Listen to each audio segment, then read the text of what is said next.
हवामानातील लहरीपणामुळे पिकांचं मोठ्या प्रमाणात नुकसान झालंय।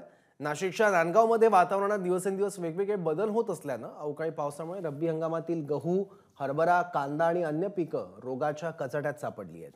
तसंच या बदलत्या वातावरणामुळे रब्बी हंगाम वाया जातो की काय असा प्रश्न सध्या शेतकऱ्यांसमोर उभा ठाकलाय। तसंच या शेतकऱ्यांना लवकरात लवकर आर्थिक मदत मिळावी अशी मागणी शेतकरी वर्गाकडून केली जाते आहे।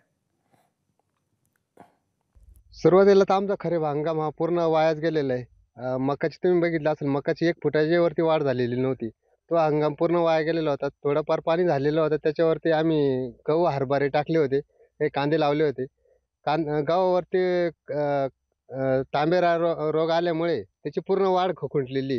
हे बघू शकता. आता या गव्हाची हाईट जवळपास 2 ते 2.5 फूट पाहिजे होती. फक्त हा 1 फुटावरती थांबलेला आहे. आता याची वाढ होणार नाही. सारख्या ह्या वातावरणामुळे शेतकरी आता हतबल झालाय. हतबलच नाही तर त्याचा आता त्याच्यापुढे खूप मोठा एक समस्यांचा डोंगर उभा राहिलाय. एकंदरीत आता सरकारकडे मायबाप सरकारकडे आमचं एवढंच मागणं आहे, की काही आता हे जे नुकसानी झाले आहेत, याचे व्यवस्थित पंचनामे करावे आणि काही नाही फुल ना फुलाची पाकळी काही ज्या स्वरूपात त्याचा आज वर्ष काढायचं आहे साऱ्या शेतकऱ्याला.